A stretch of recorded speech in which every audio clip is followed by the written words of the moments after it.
pal? Welcome to the Enhanced Performance Podcast with your host, Adam Lusby. And this podcast is going to be all about performance in any field, whether it be sports, training, nutrition, mindset, business, lifestyle, anything that you want to up your performance in, we have got you covered, so let's go.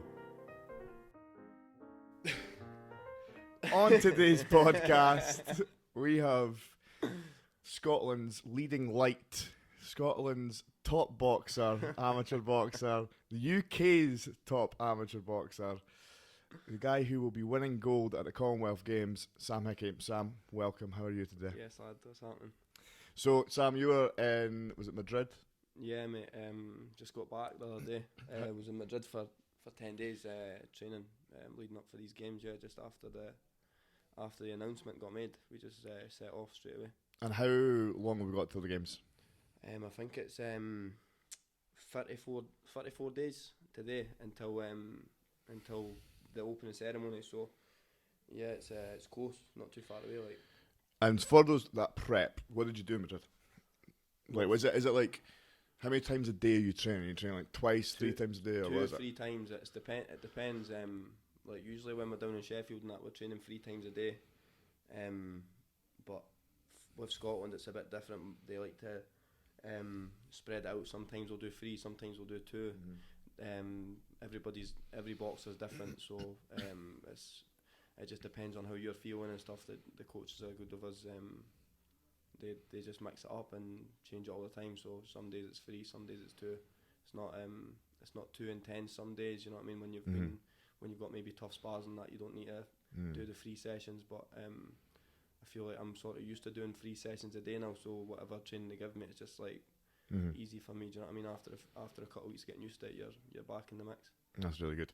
So for us, like for my guys, that would be like what we call chronic load. So like if you're used to training 3 times a day, we've got your chronic load super high, and then when you have like sparring and stuff, that's called like acute load and a little spike, and that like you don't feel it as much and you can get back into it really easy. So do you prefer now training like almost like harder than you would have preferred before? Yeah, I think since I started training in Sheffield, mate, it's just like I never ever trained as hard as what I was training, so it's like when I first went down it was like a bit of a shock, but it only took me a few weeks to get used to it, sort of, because of the setup with Scotland and that. I was used to training maybe twice a day, but I was having to obviously drive back and forward, wasn't I? So it was tougher. But when you're down in Sheffield, you're just down there. In the first couple of weeks, I was with the running and stuff on the track. It really sort of just sort of like make a break you sort of thing, wasn't it? It was tough, yeah, but nah, I'd say I'm used to it now. Good man.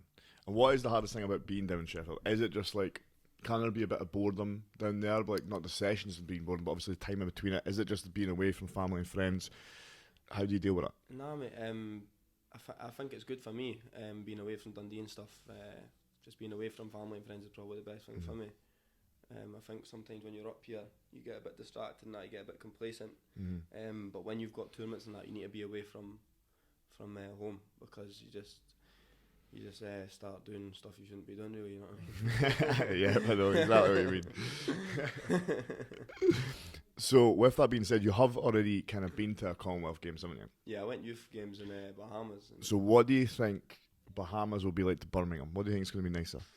It's a hard one. Yeah, it's tricky, isn't it? I never really seen much of the Bahamas, mate, when we went. I was only 17, so we just stuck with the Scotland, like they didn't really want us leaving much, and they were just about the resort and hotel and that. So never really seen much, but the difference is with this one is that I know what I can do now and stuff. When I was just a wee guy, like, it was a bit different, you know what I mean? It was like soaking up the experience, but this tournament I'm just seeing it as another tournament. It's not like I'm looking at it as like a massive deal like the Commonwealth Games, and that. I don't want to overthink it or nothing.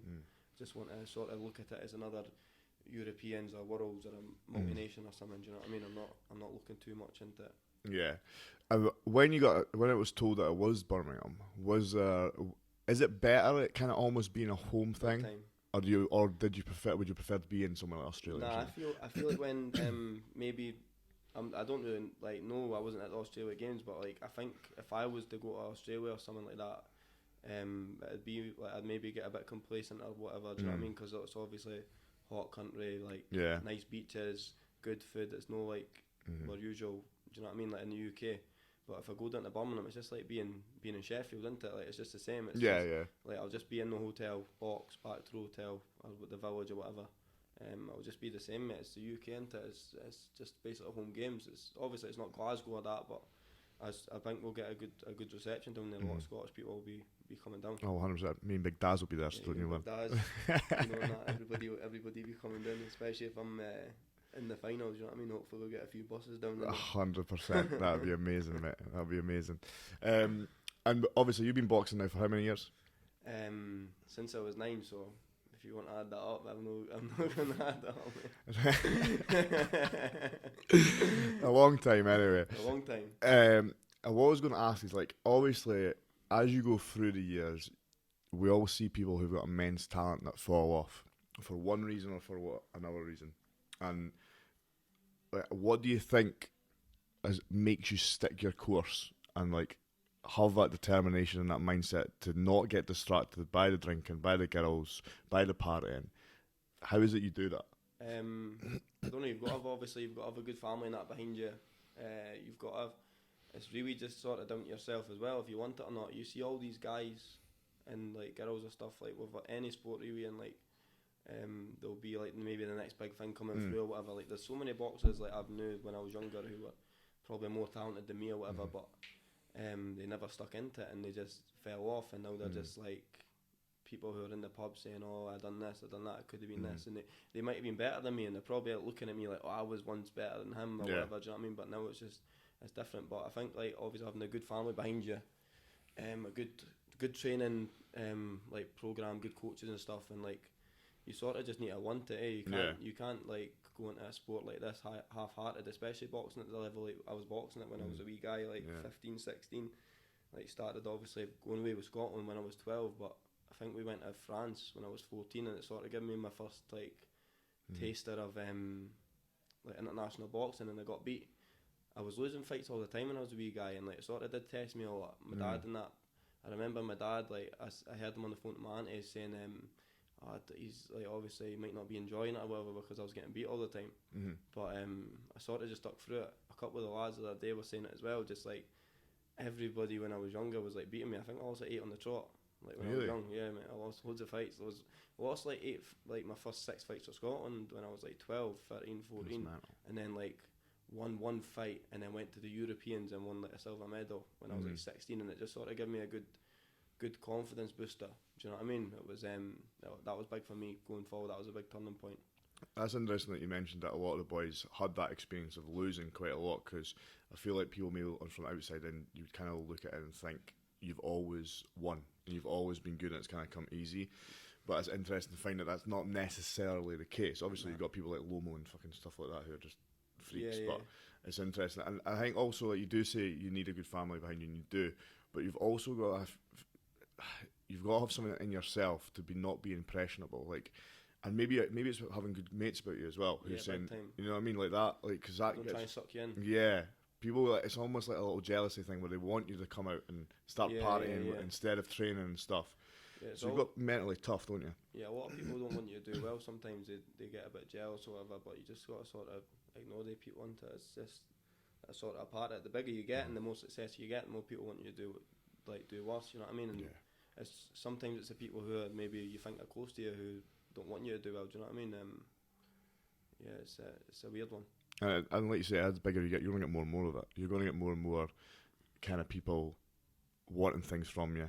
Yeah, definitely wanting to be a part of it. You see it all the time with like boxers, like maybe when the first like maybe turnover after like maybe a Commonwealth gold or Olympic medal or something, like they've only got a small team, but then after like a wee while they've got about 40 boys in the gym, like, you know what I mean, just there for no, like what are they there for? Do you know what I mean? They're just there for no reason. That's it.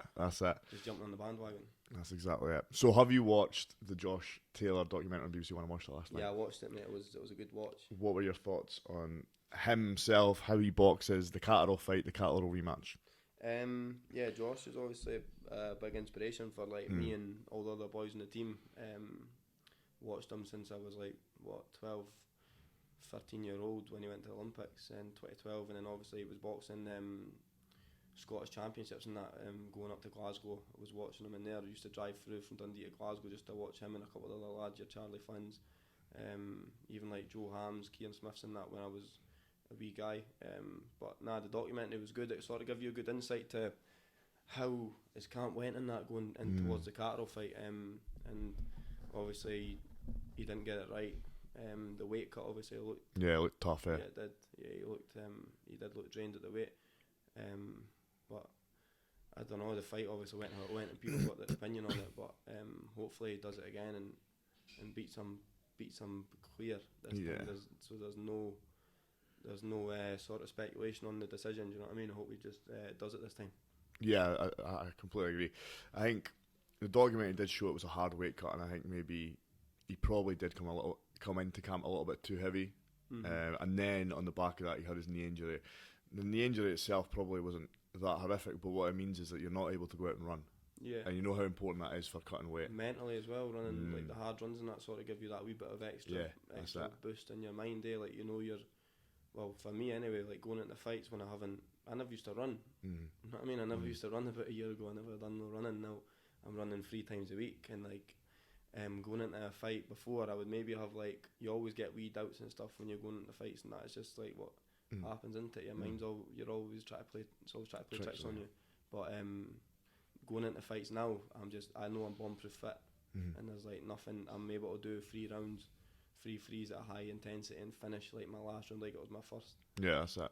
Yeah. I think like that's a big thing, like, but people don't really understand. Is like, I always say to my guys, you don't need to run to get fit. Like your lungs don't know what it's doing, if you know what I mean. It doesn't know if this is a assault bike or not. But there's a huge mental factor with running, because like you know what a good 5k time is. You know what I mean? Like it's hard to say what a good 30-second sprint on an assault bike is. You know what I mean? So, and there's also a cultural thing. Like you say, Abdi runs. You know where your teammates are at, so you know how fit this guy is, and you know if you're hitting or matching his running, you're fit. Yeah. So there is a big mental aspect of it, which is obviously quite important. Running's good because like it never gets easier. It just gets harder because you get faster. That's it. You know what I mean? It's just always as hard as you make it. But I think like sometimes on the bike and that, like I've seen people in training. I know a few guys who have been on the bike and stuff, and they're like pretending they're giving it 100%, but there's really like they're not putting nothing into it. Do you know what I mean? When I do my circuits, I will stand by that assault bike and I will make sure they're hitting the RPMs they need to hit, because there's no hiding from the RPMs. But you can kind of fake it if you're not watching that. Yeah. And like I said, we boy are no boys, and we're all thinking of the same guys that just no name and shaming. But they could do an hour-long circuit. Everyone could be dead, and they're just like, right, ready to go. Not even sweating. And it doesn't matter like how fit you are. It's nothing to do with fitness at that point, but it's just that they're not pushing themselves. Yeah, you just need to get yourself that comfort zone, I think, when you're doing them hard circuits and that. Get comfortable being uncomfortable. Yeah, big time. But then it shows up with them in the end, doesn't it? Yeah, they get bashed up. They get filmed out. Oh, brilliant. Right. So we're back with Sam. Sorry for that quick break. I had to go to the toilet. I was being very unprofessional. Anyway, Sam, what were we saying? We were saying, I was going to ask you about training. More on training. What do you find mentally the toughest thing to go to and train? Is it the runs? Is it the sparring? I love sparring. Hard man. Definitely the runs in the early morning on the track. And what keeps you motivated then to do that? I don't know. You just because you've got the coaches and that there. Like it's your job, isn't it? Like you're boxing full time, so like I can't not turn up. It's not like I'm in charge of my camp. The coaches tell me what to do and stuff, and like even when you're not up for it and that, you still need to go down or you're gonna get.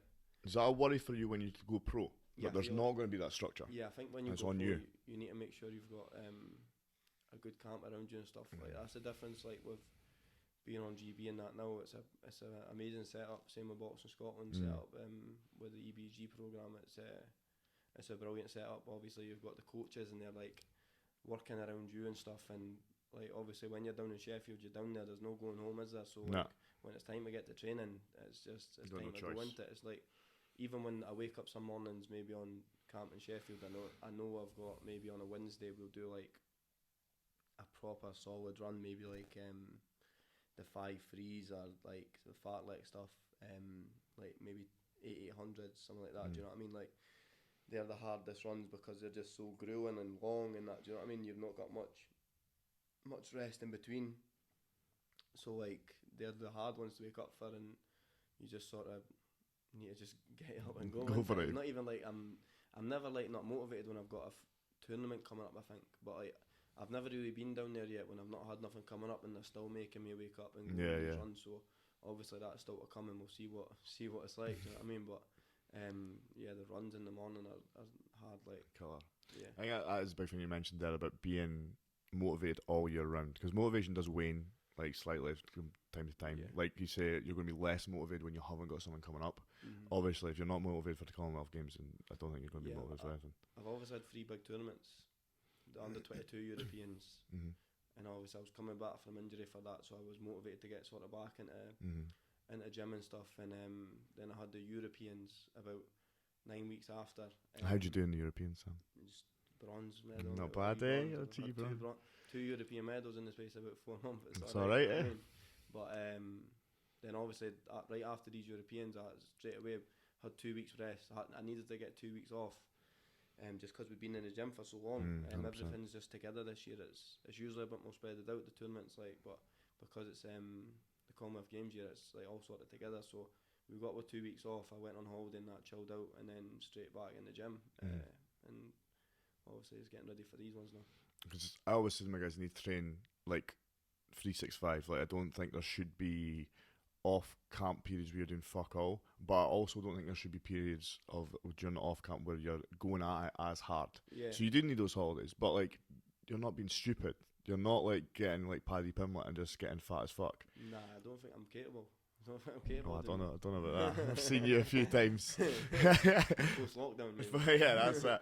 But yeah, I think that's a big part of it, because then you're just chasing your tail when you go back into camp, and and then it's miles harder for you because you know you're not where you need to be. Yeah, I think when you're used to training that much as well, you sort of like wake up in the morning sometimes and you feel like bad because you've not trained yet. Do you know what I mean? And you're off camp, but sometimes you need to like just pull back a wee bit and get used to sort of chilling out again. Like obviously, because I've been doing this training now for a while, when I did have that break, I sort of felt like I needed to train because I had the Commonwealths not coming up. But I did give myself a good week. I just like chilling out, and then when I was on holiday, I would done a couple of runs or whatever, and then I was straight back into it when I got back. Obviously, I was away at Madrid, so yeah, it's good to get your time off. See with GB and with Scotland, or just by yourself, do you do any mindset stuff specifically, so visualization or anything like that? Yeah, I think well, so down at GB you've got like your psychologist and stuff you could speak to about, like, say something's affecting your performance or something like that. Do you know what I mean? Like maybe before a fight, or like you're getting thoughts in your head and they'll try and help you through that, or maybe in a fight there's like a mental block that's just stopping you from like doing something in a fight or something. And maybe I'm a bit, so when I first went down to Sheffield, they wanted me to just keep my hands up a wee bit more because I was getting caught with daft shots sometimes or whatever. But when I was trying to keep my hands up, I was just getting a bit tense. Right, okay. Do you know what I mean? Like I'm like dead elusive, I'm not like dead relaxed sort of boxer. But when they were telling me to keep my hands up, I was thinking about it too much, and I was just like, my shoulders were getting tense. So they brought in the psychologist, and I was doing a bit of breathing stuff. That's interesting. Like, you know, like just on like you're watching that. Like, yeah, like of the course. breathing thing you get, and just even like just relaxing when I'm sparring and that, and actually thinking about just staying relaxed but not overthinking it. Do you know what I mean? It helps, but yeah, they do help you out. Like, and then what was it? Something about, I'd done something else with them. It was like before fights about the doubts and stuff in your mind, and that was just like a couple wee things on it I'd done. But I do sort of visualise before fights and that as well. Just I think everybody sort of does the way. Like, yeah, you know I what I mean? think Like, so. you visualise what you're going to do and the outcome in that, and like tournaments. Like, I think most days now I'm just sort of thinking about winning a gold medal.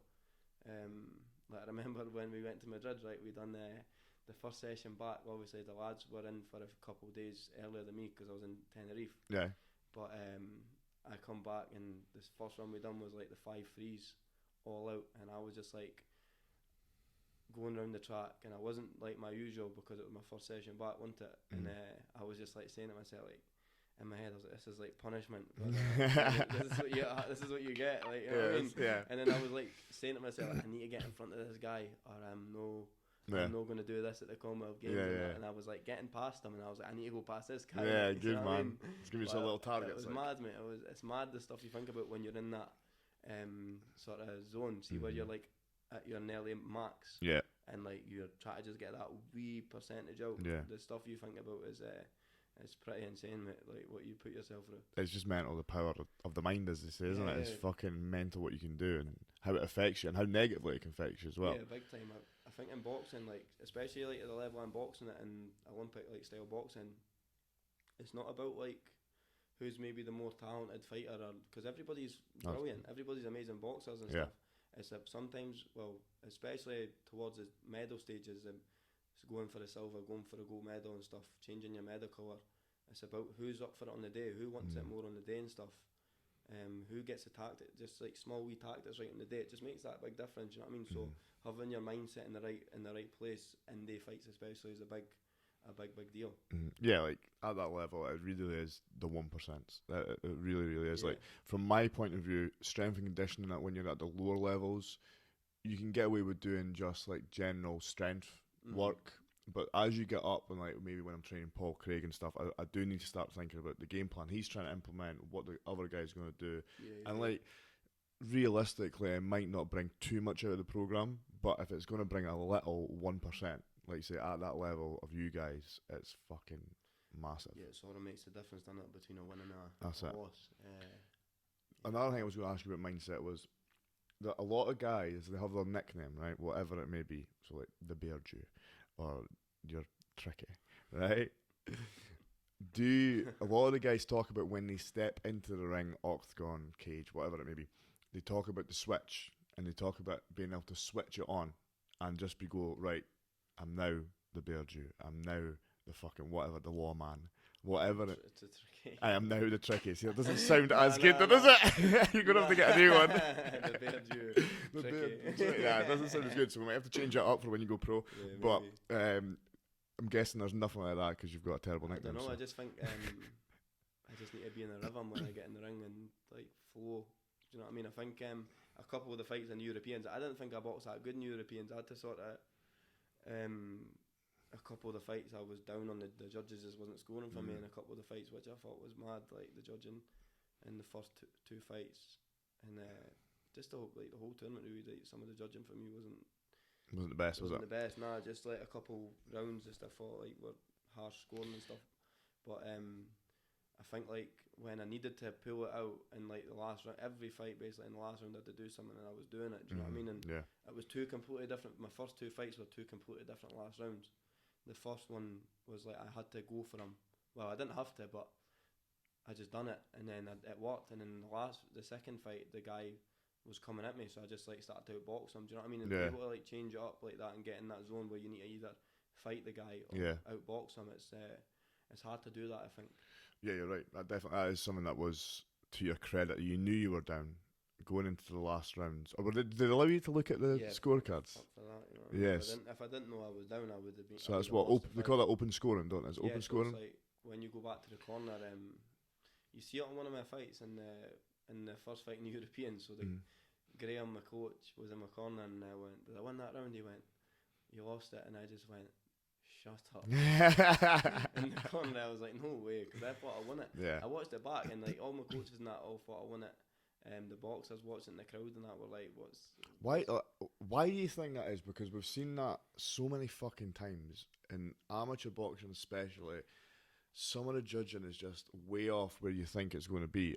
Do you think it's just so subjective, and they're just because they're maybe from different countries, or they prefer a different stylistic approach? They don't like the elusive fighter. Maybe just like that guy. The guy I boxed wasn't hitting me or that, but he was like doing daft, making loads of noises and that when he was punching. That I don't know what was going on, but that was like 3-2 in the first round, 3-2 me in the second round, and then like last round I had to win 5-0 to win it or something. I can't remember how the scoring went, but I ended up bashing him up in the last round and scoring some 10-8, you know what I mean, which made a big difference to the fight, because if I didn't do that I probably would have lost the fight, because he just wasn't scoring properly from my boxing, and the guy was hard to hit clean because he had such a tight he had such a tight defence, didn't he? He was just walking at me and stuff, and but I watched him the day before, and he lost his first round 5-0, and the guy wasn't doing what I was doing but it wasn't as clear as what I was doing it. Do you know what I mean? Like, Yeah. he wasn't really catching me clean at that, but I don't know. It's good that they give us the open scoring, because if I didn't get the open scoring, I wouldn't need to change it up. 100%. Both fights. I think for me, open scoring should be across the board thing. It should be in MMA. It should be not, because it adds a bit of intensity. Oh, big time, especially it's when you need that last round. You're proper like going for it. Do you know what I mean? And they know they're up, so they're on the back foot running away from you. You know what I mean? So yeah, I think it would be quite a good thing to bring across the board. They don't do it in the pros, but in the Olympics and that, and like the major championships, it's always been on the board. Like when you go back to the corner, you always hear the lads and that behind you cheering if you've won the round, and if you've lost the round, it's usually quite quiet. Yeah, no. Like, you need the big rounds. I was getting that every fight. And what moving forward do you think is one thing of your boxing, or maybe your training or whatever it may be, that is you need to improve on? Maybe just like,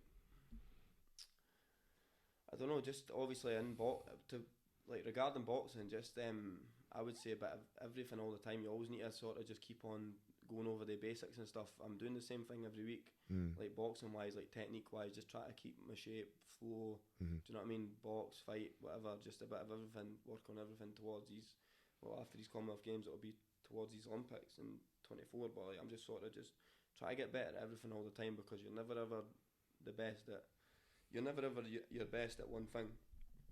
You know what I mean? Because when you get better at some things, you're not working on the other things, so you get a bit stuck. Sometimes you need to like just keep going at the other things as well, just to progress. But like even just like injury prevention, maybe just like work on my rehab and stuff like that. I need to get that nailed after these Commonwealths. Just stay away from them. That's the stuff that's hard to do in some sense. Like, we all know we need to be stretching, we need to be doing X, Y, and Z, but it's the little things that we just sometimes. It's also time. Sometimes it's hard to get the time in to do it. You know what I mean? Especially for yourself, it's hard to get time to do these things and do them properly. Yeah. But it's funny that you mentioned just like once you get good at something else is kind of down a little bit. Yeah, like last year, what was it? I was sparring this guy who just always comes out here. He always ran at me. I was the only sparring partner I had. So when I went to the Worlds, I sort of forgot about like my inside. Right, okay. Inside, and I'm pretty good at like boxing inside for a big guy, and that I could do like wrongly and Jan inside, but it was like I sort of neglected it a wee bit, and when I was inside I was just smothering the guy and not really working inside, and it sort of let me down in the fight that I lost. But then I remember after it, one of the lads was saying to me, Reese, he was like, you need to get back to that. Working in the pocket again, and then next tournament I was back doing it. Do you know what I mean? And like it shows you always need to be like, you need different sparring partners, you need different like opinions from different coaches and stuff on the program. Talking about how on the inside that you'd lost it a little bit, but then the next fight you got it back. Yeah, because you were sparring with different guys and stuff. You always need to be sparring different guys, so you don't lose it on that one thing. It's just you know what I mean. You can't. It's maybe like in like maybe MMA or something. You're just working on stand up all the time. Yeah. Like Conor McGregor, isn't it? Like, exactly. Like, sort of, exactly. Yeah, he's like a boxer now, isn't he? Just stance completely changed, and it just was to his detriment. And people pick up on it really quickly. And he got his legs kicked from under him. And not to get too geeky about strength and conditioning, but in the strength and conditioning world, we've got a thing like you do block training, so you do a block of strength, a block of power, and blah blah blah blah. But people say and then people prefer doing this thing called concurrent training, which is where we try and hit all those things at the same time, so that we're not like doing what you said, like getting good at something, but then something else is waning. So you might get super strong, but when you're sparring, your speed isn't quite there. You know what I mean? Yeah, you feel a bit sloppy. You feel a bit slow. So what we try and do, or this is the way I prefer doing it, is I like doing it by hitting all the things. And there might be a main focus. One session. Yeah. Or across the week, but there might be a main focus, but the other thing's still there. Yeah. So that's why you've been with me for years, so we'll always be doing plyos or ballistics at the start. We'll always hit those speed elements, because then jumping into strength. Because there's nothing worse than I can fucking bench 100k, but I'm getting my head kicked in. Like, what's the point? You know what I mean? It doesn't really make any difference. Lifting big weights isn't when you fight, is it? Something. It doesn't. Makes you look good to us. That's the main thing. So after Commonwealth, you get a gold, right? Yeah. What is the game plan? Olympics? Yeah, well, I'm obviously with GB until the Olympics, so that's my main goal. But the Commonwealth Games gold's obviously what I'm going for here. I'm not really. I'm not like too far ahead of yourself. I don't really want any. That's what I'm focused on right now. Is just Commonwealth Games gold medal, and then we'll see what like after that where I'm at. I might need to move up in weight or whatever. We'll take that as it comes. But until then, it's the games I'm sort of looking towards. You know what I mean? You might be a crypto millionaire by then, anyway. So we'll be. So we'll be alright. This is just a message to anyone getting crypto. Make sure you have your passwords all secure. Yeah. Otherwise, big time. You'll be depressed like Sam was for about a month. Just getting over it now, and he's brought it back. Flashbacks. As you grew up as a boxer, who was your number one influence? This is a question I got asked. Like my dad. Obviously, when I was growing up, he was a big influence. Took me to the gym. When I was boxing, obviously me and Mike Towell had a proper close relationship. When he was fighting in that, he sort of took me under his wing when I was like a wee guy at St Francis. We moved to Walkie at the sort of same time, and then like as he turned pro and that, we just like were going through Stirling training with each other, and that I would like go and watch his fights. He would come and watch my fights. He was at like my first ever fight. Him and my dad like were pretty close. My dad used to help him out and stuff, and yeah, he was a big influence on me, I would say, like growing up. Definitely. Another question I got asked was, what's the hardest you've been hit? And who do you remember who it was from? I don't know. I remember one time in the... Bear in mind I've not punched in the puss. In the Europeans in 2016, I was a junior. I was in the final and I was boxing this Russian, and he looked like he was about 20. And he had this massive back. I took a video of him in his semi-final, and he just like, I remember watching it, I was like, fucking his back was just massive. He had this big fucking back, and he was just powerhouse.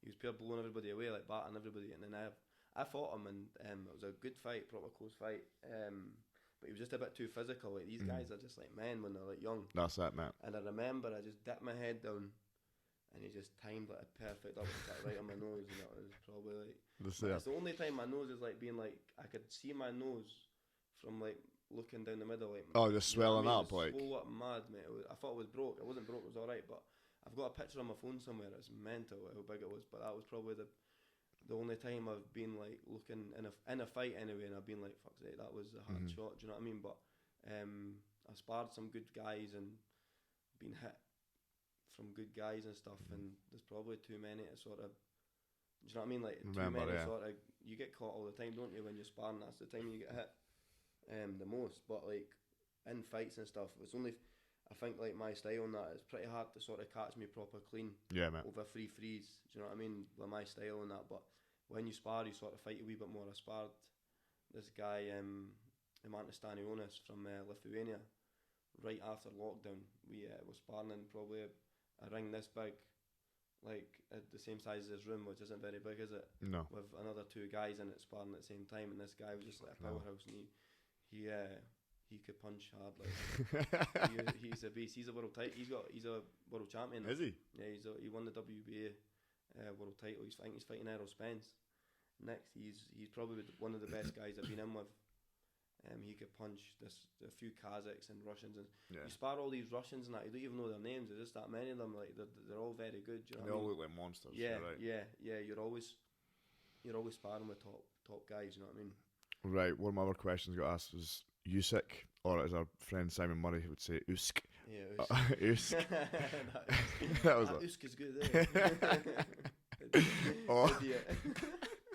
Oh, he's gonna hate that. Or our boy Joshua. I don't know. It depends what Joshua turns up. If he's, it's hard. Obviously, for Joshua, he's got so much money and distractions and stuff. So I think it's hard. Obviously, he was trained down at GB and stuff, and I think that was when he was at his best. When he goes in hard and he's rough and aggressive and stuff on his opponents, because he's a proper strong physical guy. He's probably the strongest heavyweight. You know what I mean? Like he's the most physical when he uses it. Yeah, you're right. But I think he's been boxing and stuff a bit too much, obviously. But I think if he goes back to what he was like, maybe when he fought Klitschko and stuff, he's tries to bully him a bit. Yeah, he's capable of winning. But Usyk's a proper master boxer, and like he's just a special fighter. Do you know what I mean? He boxed at 91 kilos in amateur, and his one cruiserweight world unified, and then moved up to heavyweight and just doing the same again. Do you know what I mean? Like, so he's obviously it's a tough one, but I think I'll edge towards Usyk. Okay. Usyk, our friend Usyk, I'm the same, mate. Do you think with Joshua is a bit of the old silk pajamas, which is? I think it's hard. Yeah, he's got so much. For anyone who doesn't know what I mean by silk pajamas, it's who was it that said Marvin Hagler. Marvin Hagler, going in. It's hard to get out of bed when you're wearing silk pajamas. Basically, when you're rich as shit. Yeah. What was going to motivate you? And that is the thing. That is the issue. If money does motivate you, once you've got the money, where's the motivation coming from? Yeah. It's a hard, like, whereas people get motivated by family, people get motivated by maybe leaving a legacy. I know Paul Craig is almost, his motivation is like, he always talks about experiences. Like, he wants to have the best experiences he can for him and his family. So it's not really a money thing. So you'll always have that drive. But when the motivation, I'm not saying this was Joshua's motivation, and maybe it changes over time. If it is money, once you've got all the money in the world, like your Conor McGregor, all the money in the world, then what's next for you? It'd be interesting. Yeah, it's tough. Like, hopefully he's in that sort of zone where he was before. Do you know what I mean? I don't know. I'm not in the camp. Do you know what I mean? So you don't obviously know what's going on or whatever. Like, you never go into fights 100% every time. Do you know what I mean? There's always wee niggles and stuff. So maybe there might have been underlying issues or whatever. But I would like to see him win because he's obviously from the UK and he's done it all and stuff. And I want to see him fight Fury. Yeah, that'd be such a shame if we never got that fight. Yeah. Yeah, that would be the biggest fight in the UK, really. Biggest fight in UK history. Probably the biggest fight in boxing. That would be it, like all over. But it probably wouldn't be in the UK. Probably in like Saudi Arabia or something. Probably more money over there, is there? Yeah, big time. So, final question for you, Sam. How much do you think ESP has helped you develop? Is it that? No, that's great. That'll do us there. Thank you very much to Sam Hickey coming on the first ever Enhanced Performance podcast. And we will see him, we need to get behind him in the Commonwealth Games in 34 days or whenever you're listening to this. Make sure you're watching that. Make sure you're watching that. Medal. The gold medal especially, that's it. Right, thank you. Peace out. Bye-bye.